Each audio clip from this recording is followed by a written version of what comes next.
तो आज अखिलेश यादव ने कहां और कैसे दिया है जयंत चौधरी को जोर का झटका।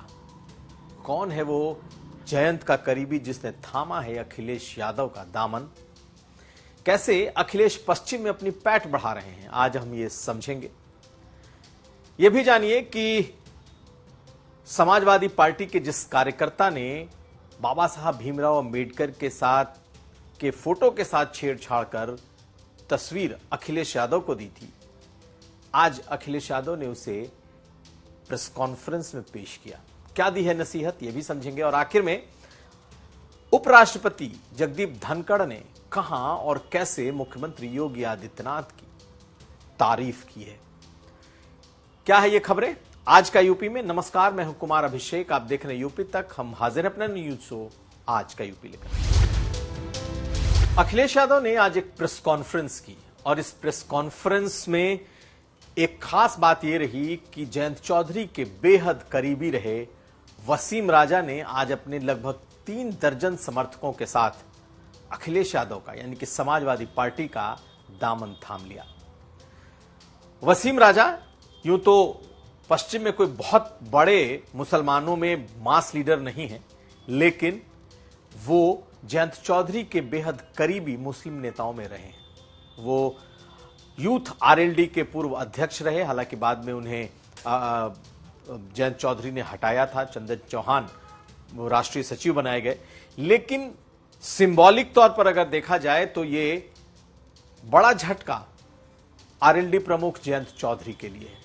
उन्होंने आज वसीम राजा ने आज बड़ी तादाद में अपने समर्थकों के साथ समाजवादी पार्टी ज्वाइन की है और उनका नाम जयंत चौधरी के करीबी मुस्लिम नेताओं में शुमार रहा है। यूथ रहे, यंग रहे, और आज जब अखिलेश यादव को उन्होंने ज्वाइन किया तो यह माना जा रहा है कि ये न सिर्फ आरएलडी के लिए झटका है, मुसलमानों में जो आरएलडी की स्थिति है वो और कमजोर होगी, बल्कि अखिलेश यादव पश्चिम में और मजबूत होंगे। हालांकि जब से आरएलडी और बीजेपी का गठबंधन हुआ है तब से मुसलमानों में आरएलडी की पकड़ बेहद ढीली हो चुकी है। जो विधायक हैं मुसलमान आरएलडी के वो तो जुड़े हुए हैं पार्टी के साथ, उनकी मजबूरी भी है, लेकिन जो आम काडर है, जो मुसलमानों का आम वोटर है, वो आरएलडी और जयंत चौधरी के फैसले के बाद से ही दूर हो चुका है। वसीम राजा के अलावा 2 और नेताओं ने आज समाजवादी पार्टी ज्वाइन की है और ये दोनों एक तरीके से पश्चिम में अखिलेश यादव के लिए बड़ी कैच है। शमशाद अंसारी, जी हां, ये यूं तो कोई बहुत बड़ा पॉलिटिकल नाम नहीं है, लेकिन बिजनौर में जमीनी नेता के तौर पर इनकी पहचान है। इनकी पत्नी वहां जिला पंचायत अध्यक्ष रही हैं, कई नगर पंचायत अध्यक्ष रही हैं और कई ऐसे लोग, ऐसे पॉलिटिकल लोगों ने आज ज्वाइन किया है जो स्थानीय स्तर पर मजबूत माने जाते रहे हैं। तो शमशाद अंसारी, वसीम राजा, इसके अलावा मूलचंद चौहान है। जी हां, मूलचंद चौहान यूं तो ठाकुर बिरादरी से आते हैं और पश्चिम उत्तर प्रदेश में वो समाजवादी पार्टी के पुराने नेताओं में रहे हैं, कैबिनेट मंत्री रहे हैं, 2 बार विधायक रहे हैं। पिछले चुनाव में समाजवादी पार्टी ने उन्हें टिकट नहीं दिया था तो बसपा के टिकट पर लड़े थे, लेकिन एक बार फिर उनकी समाजवादी पार्टी में वापसी हुई है।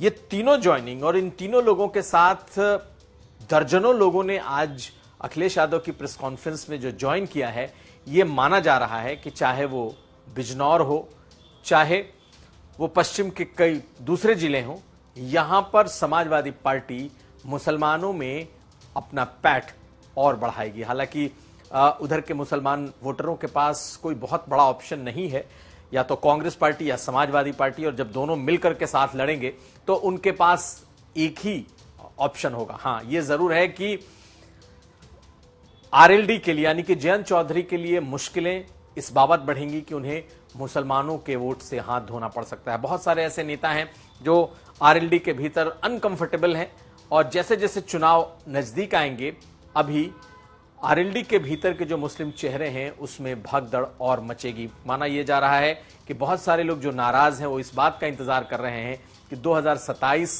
के चुनाव जब करीब आएंगे तब वो सपा का दामन थामेंगे या फिर कांग्रेस का दामन थामेंगे।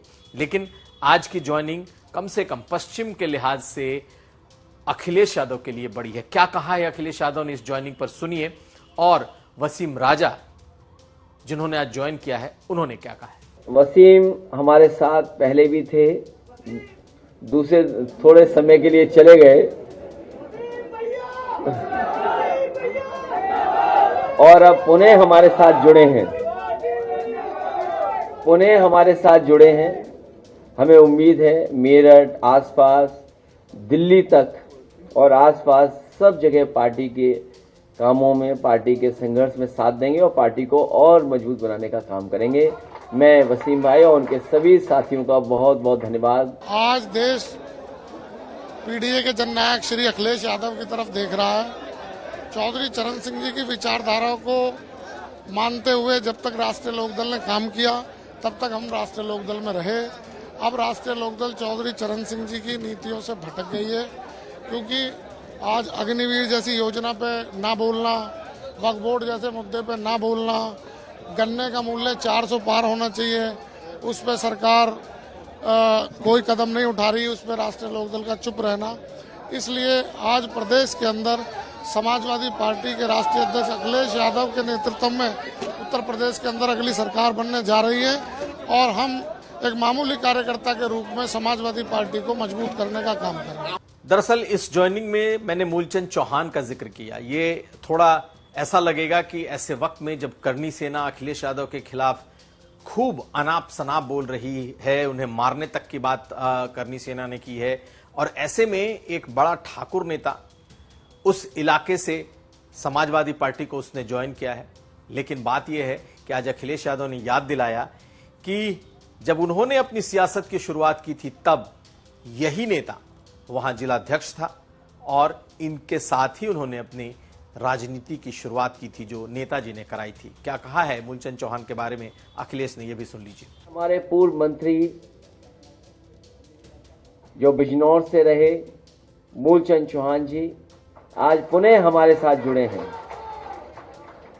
जो लोग शुरुआती दौर की राजनीति में रहे होंगे वो जानते होंगे कि सबसे पहले आंदोलन और प्रदर्शन करने नेताजी ने मुझे कहीं भेजा था तो बिजनौर जिले में भेजा था, और जब बिजनौर भेजा था तो यही हमारी पार्टी के जिलाध्यक्ष थे उस समय।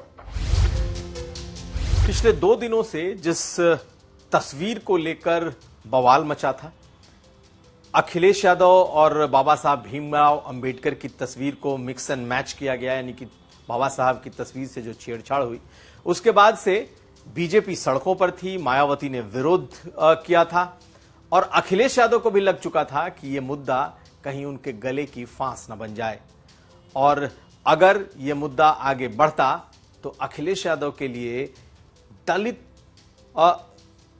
दलितों की नाराजगी संभालना मुश्किल हो सकता था, और अखिलेश यादव ने शायद इसे भांप लिया। यही वजह है कि आज इसी प्रेस कॉन्फ्रेंस में उन्होंने लालचंद गौतम, जो कि उनके लोहिया वाहिनी के कार्यकर्ता हैं और जिन्होंने वो तस्वीर अखिलेश यादव को भेंट की थी और जिसके बाद उसके पोस्टर सपा ने लगाए थे और जिसके बाद पूरा बवाल मचा था, आज अखिलेश यादव ने अपने उस कार्यकर्ता को प्रेस कॉन्फ्रेंस में सबके सामने पेश किया।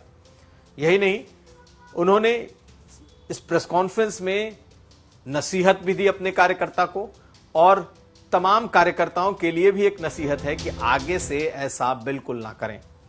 किसी भी बड़े महापुरुष या किसी भी बड़े ऐसे नेता, उनसे कतई किसी भी नेता को न जोड़ा जाए। तो जिन्होंने 2 दिन पहले 3 दिन पहले वो तस्वीर भेंट की थी, आज वो बाबा साहब अंबेडकर की प्रतिमा लेकर के पहुंचे थे।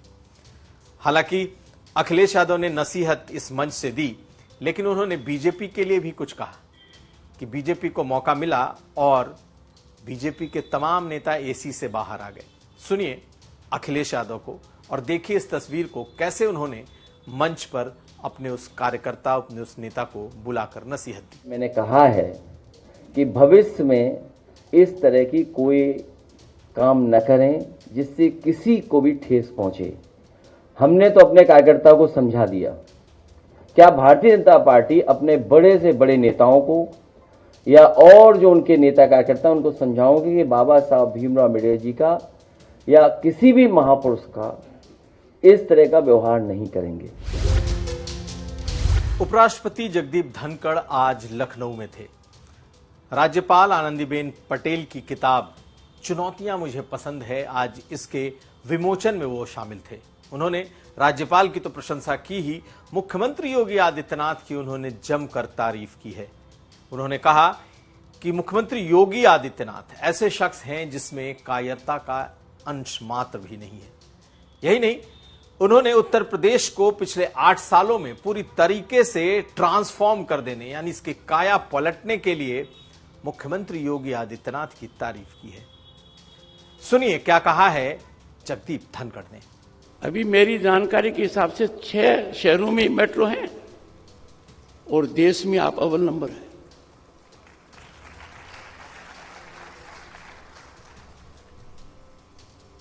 पर बात यहां तक नहीं रुकती है, जैसे महामहिम राज्यपाल की भी नहीं रुकती है।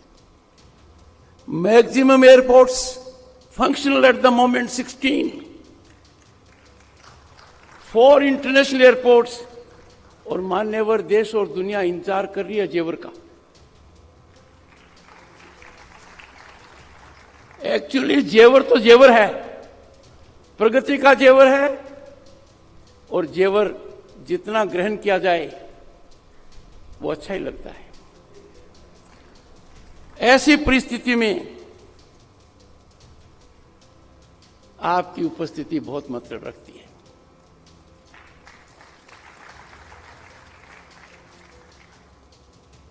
आपके बारे में जो महामहिम राज्यपाल ने कहा 100% सही है।